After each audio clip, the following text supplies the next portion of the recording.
So long story short, when I was a teenager, I had a baby and gave him up for adoption. I did this through an agency, and one of the stipulations of the contract required the adoptive parents to provide my contact information to him after he was an adult, so that if he ever wanted to contact me, he could. Sure enough, 18 years later, I received a letter in the mail, and he wanted to meet. I said yes, and his mom flew with him to meet me in my state. We had a great visit, and it was amazing getting to know the great young man he grew up to be. We have kept in contact over the last couple of years. I let him meet my kids and let him form a brotherly bond with them. Then he started calling me Mom. It feels weird to me for him to call me that, and it feels disrespectful to his mom, who I think is amazing to be so forthcoming and supportive of him having a relationship with me and my family. I really didn't want to hurt him, but I explained my feelings to him about a week ago, and I haven't heard from him since. While it is common for us to go for long periods of time without talking, I have a feeling that this particular bout of silence is due to him being upset, and I am feeling guilty about it. Am I the jerk here? Almost forgot. It is worth mentioning that we met after he turned 18. He is going to be 23 next month. I guess I thought it would be assumed that he was in his 20s since I am 40 and gave birth to him as a teenager. To add, okay, so I made this post just before bed last night and did not expect it to have so many comments by this morning. To clarify a couple of things I have seen in the comments. 1. I gave him up at birth. He has never known me to be his mother, and his adoptive mom is his only mom. 2. Giving him up was the single hardest thing I have ever done in my entire life. So to the people who say I rejected him, you have no idea what you're talking about. 3. I went through an agency and specifically chose his parents from stacks and stacks of files. He has had a wonderful life full of so many more opportunities than my teenage self could have ever dreamed of giving him. 4. I didn't just blurt out, "Don't call me mom," or "I am not your mom." We had a conversation about it where I told him I was uncomfortable with it, and he seemed understanding about it and where I was coming from. 5. He harbors zero feelings of abandonment or rejection. His parents are wonderful parents, and he had a great life. His desire to meet me did not come from a "why did you abandon me" place. He was curious about me and wondered how much of his personality is nature versus nurture. Spoiler alert, a lot of his personality is nature. As an only child, though, he was very excited to meet his brothers. 6. I don't think he wanted to call me mom because he felt some mother-son connection between us. He said that he felt like I deserve a title that is more than just the lady I got DNA from, especially around his brothers. I told him it is fine just to call me by my first name. Number 7. His biological father died of a drug overdose some years ago. And no, I did not give him up because I was on drugs. I have never even smoked marijuana in my life. Now, for a few comments before the update. Comment 1. We talk about adoption a lot, but usually from the point of view of the adoptee. The parents who give their children up for adoption also go through emotional trauma as well. It sounds like you are trying to develop a relationship with your son that is healthy. For you, this might mean he needs to find another way to refer to you. You are not in the wrong to want this. Not the jerk. Comment 2. Not the jerk. That is a big step you should both agree on. It's sweet that he feels that way, but he should have thought to discuss it with you first. Are you working with a counselor during your reconnection? My aunt did that when she reconnected with my cousin, whom she had given up for adoption, and it really helped with these kinds of issues. Now, for the update. It's been almost 2 days since the last conversation with my son, and let me tell you, it feels like forever. I haven't heard from him since I said I was uncomfortable with the title of mom. I get why he wants to call me that, but I just can't shake off the feeling of stepping on his adoptive mom's toes. She's been great, and I just don't want to make things awkward. Anyway, it was driving me nuts not hearing from him, so I decided to text him to check in.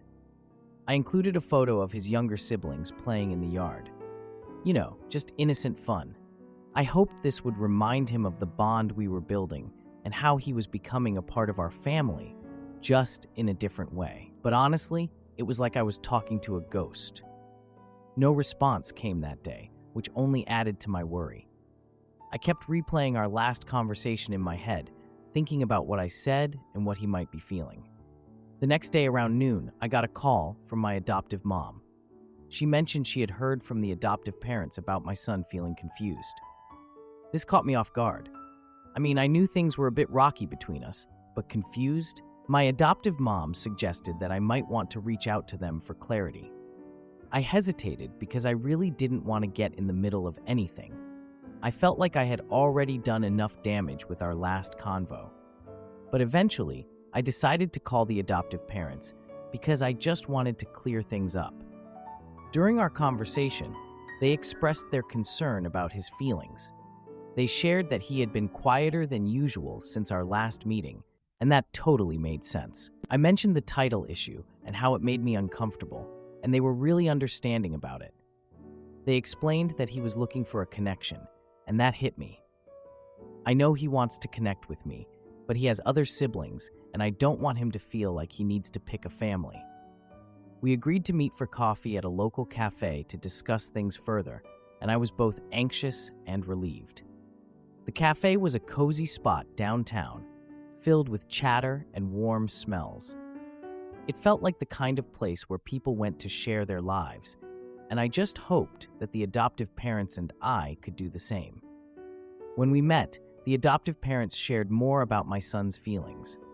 They told me that he had been talking about wanting to be closer to me, which warmed my heart but also made me nervous. They also expressed their appreciation for how I had been with him.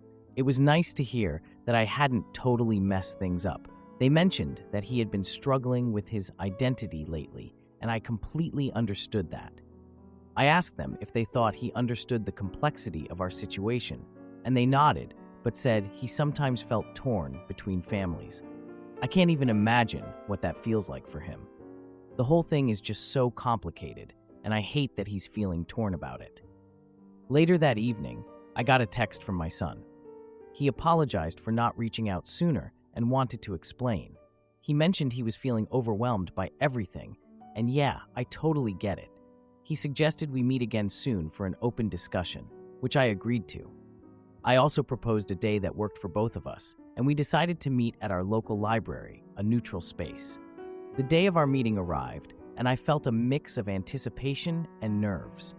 When I arrived, I found him sitting at a table, looking nervous. We exchanged small talk before diving into the heart of the matter. He opened up about wanting to build a relationship without replacing anyone. I appreciated that so much, and I shared my concerns, but emphasized my desire to keep communication open. He agreed, but then he brought up wanting to introduce me to his friends. This surprised me as I had not considered being part of his broader life. I'm still getting used to being in his life at all. We ended our meeting with a plan to connect again soon, and let me tell you, it feels like we're making progress. It's not perfect, but at least we're talking. Edit. The adoptive parents explained that my son was feeling overwhelmed by his identity and wanted to connect without replacing anyone. Am I the idiot for calling the cops on our foster daughter instead of picking her up when she ran away again? 2 years ago, my wife, who is 37 years old, and I, who am 39, decided to foster. We have 3 children and felt terrible that there were kids out in the world that needed a loving home. Our first 2 placements only lasted a few days. It was fine. But then we were placed with Olivia, who is 11 years old. I won't go into personal details, but we were her 5th foster home since she was 9. My wife and I literally tried everything to help, but she was rebellious. She ran away, broke things, stole things, and lied. She lied so much it was insane. It was months and months of this. Just when we thought things were getting better, she would ruin it. The 6th time she ran away, we had enough. We asked to have her removed. She said, "I knew you didn't care. I knew you didn't want me. You just wanted the money." My wife and I lost it. We reminded her how we listened to her, took her places she wanted to go, and encouraged her. We told her that we didn't spend a dime of the foster care money. Instead, we saved it for her so she could have money when she turned 18. We showed her the bank account with thousands of dollars in it and said that when she turns 18, she can still have it. I think it was at that point she realized we cared, but it was too late. She went back into the system, and we are not sure what happened. Life went on. We had another baby, and we moved a few miles away. Last Saturday night, my wife received a call from Olivia, who is now 13 years old. She put it on speakerphone. Olivia apparently ran away from another foster home and had been living on the streets for days. Eventually, she made it to our old neighborhood. I told her that we moved. She asked us if we could pick her up from a certain location. She asked if we could take her in. She was crying, saying she loved the kids. She missed my wife's cooking. She wants me to teach her how to play the piano. I had started teaching her as a way to bond. I felt bad for her, but taking her back was impossible. We feared she would run away again, so we told her that we would be there. We called the police instead, and they took her in. Now for an update. The police contacted us a few days later, saying Olivia's foster parents were pressing charges. She stole a few things. Also, Olivia had a vape with drugs in it. We were told that she would probably go to juvenile detention until she turns 18. This is what we were told. We are unsure if it will happen. They asked if we wanted any updates, and we declined. We also asked them not to have her contact us again. Today, we were telling some friends about this. While some agreed with us, a few called us monsters. One of our friends said, "I would have scooped that baby up and kept her." Legally, there was nothing we could do. Am I the jerk for not helping? Now, for a few comments before the update. Comment 1. I am going to go against the grain and say you are the antagonist. You shouldn't have fostered that girl if you weren't prepared for her to act out. Most kids in the system have been abused or neglected. They don't behave like children who have been raised in a loving home, like it seems you expected her to behave. You ultimately made her situation worse, in my opinion, when you should have been aware of what would most likely happen. I hope anyone who reads this or has heard your story is able to understand that fostering is a huge commitment, and these kids deserve better. Comment 2. Honestly, you had no business being a foster parent to any child older than about 5 years old.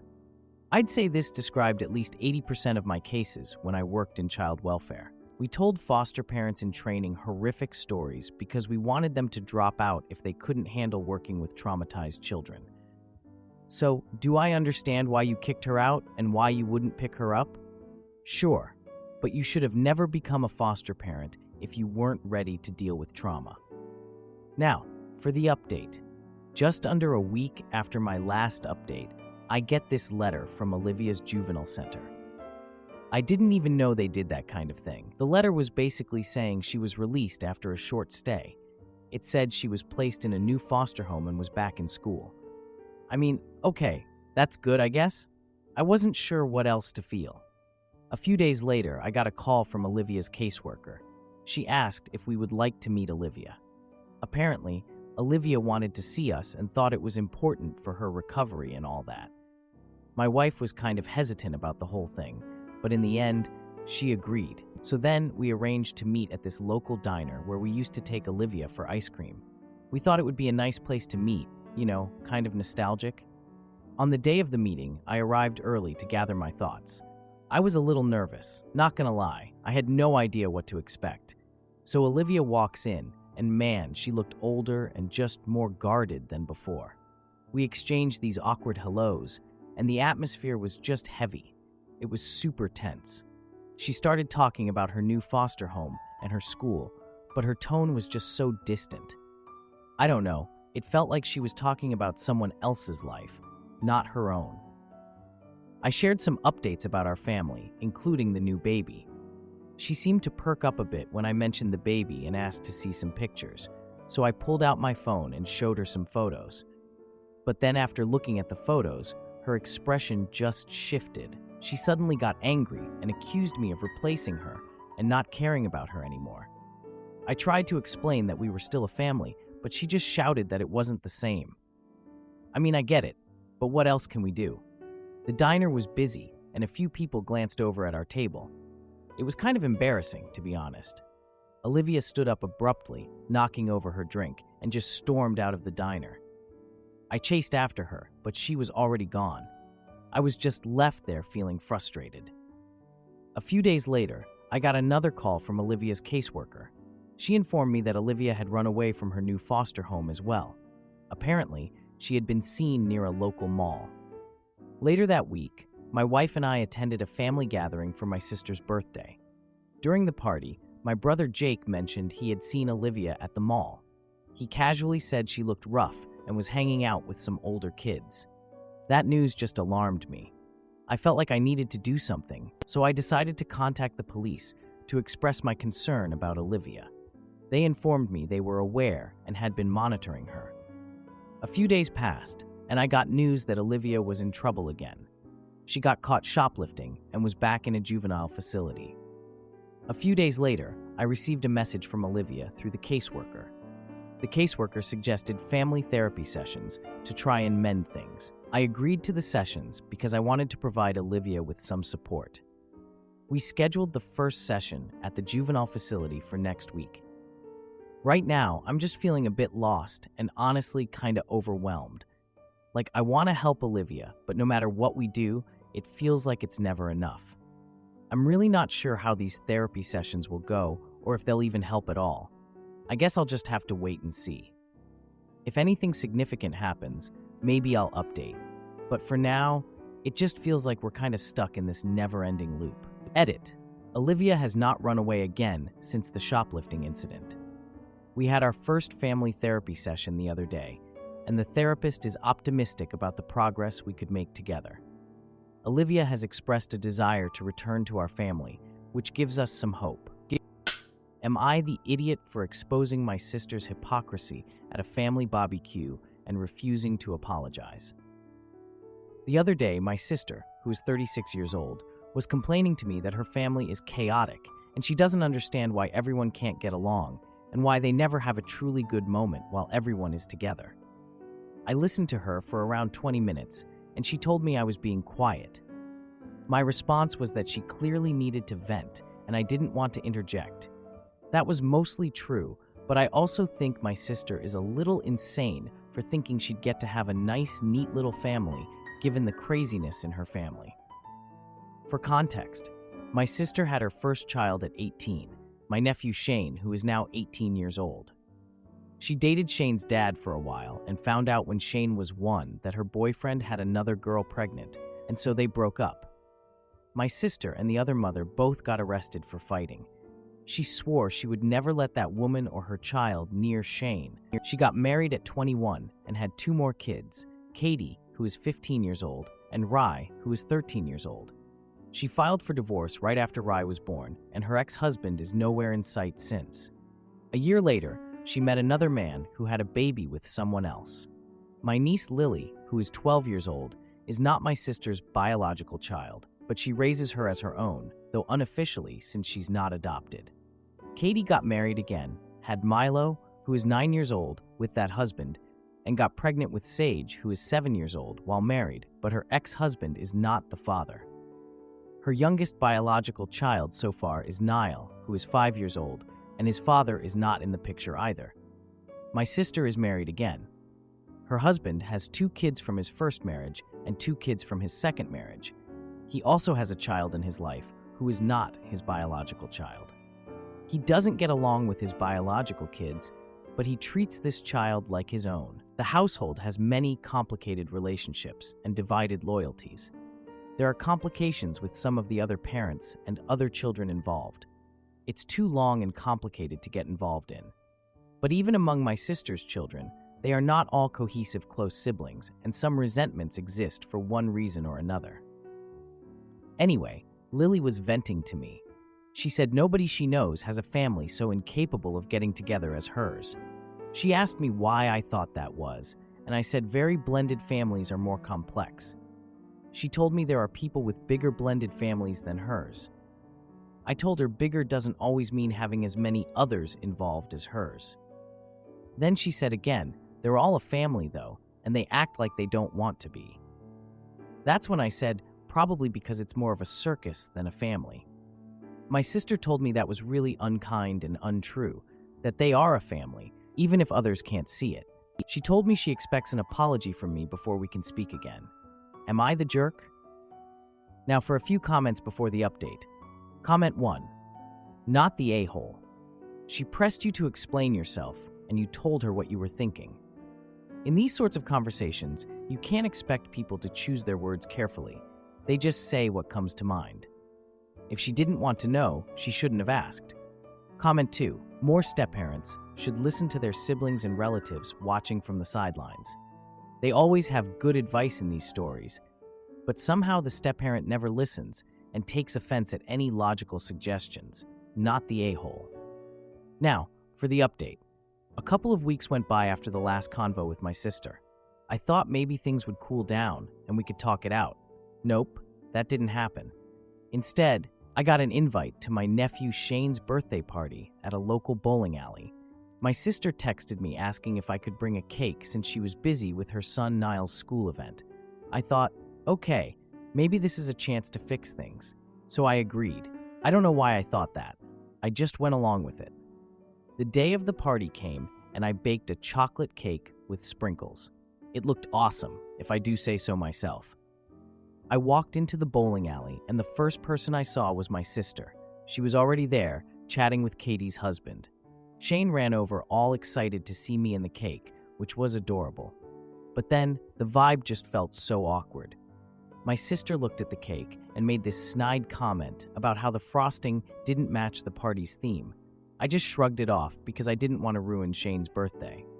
So, the party went on and everything seemed fine.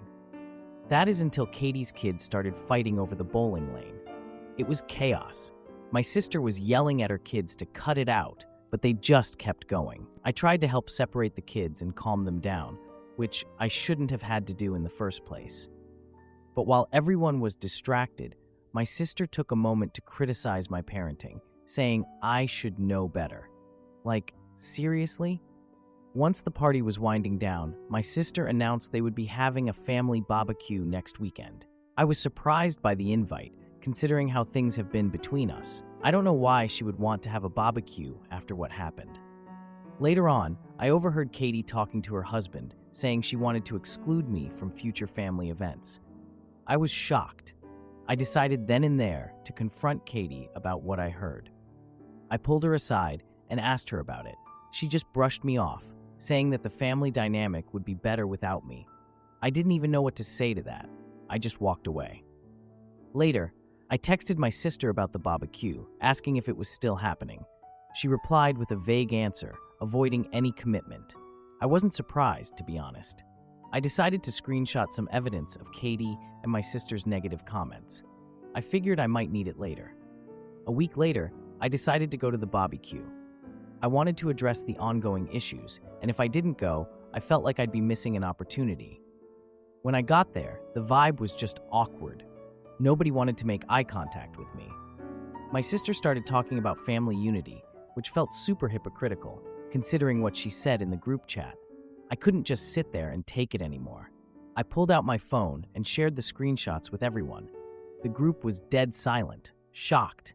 Katie tried to backtrack, saying she was just joking, but I stood my ground. Then my sister confronted me, saying I was ruining the family. I pointed out her previous hurtful remarks, making everyone aware of the double standards. Honestly, I was done. I couldn't keep quiet any longer. Things got heated between me and my sister, and we ended up in a full-on argument. She stormed off, dragging Shane with her. Katie stayed behind, just glaring at me the whole time. I felt so done with all of it. Seriously, what a mess. After the BBQ, I got messages from other family members. Some sided with me, while others supported my sister. It was all just too much. Later, my sister texted me demanding an apology for the so-called public humiliation. I told her I wasn't going to apologize. I said the truth needed to be acknowledged, even if it wasn't pretty. Then she hit me with an ultimatum, saying she'd cut ties if things didn't change. Like, wow, really? After everything, this is where we are? Edit. My sister and I have had a complicated relationship for years. I've always been the one to keep my distance, but I've been more involved since I had my son. It's been hard to navigate this messy family dynamic, and I'm just trying to do the best I can for my son. If you liked this video, you'll probably like these too. Also, while you're here, please consider subscribing. It's your support that keeps this channel alive, and allows me to make better and longer videos. Have a great day.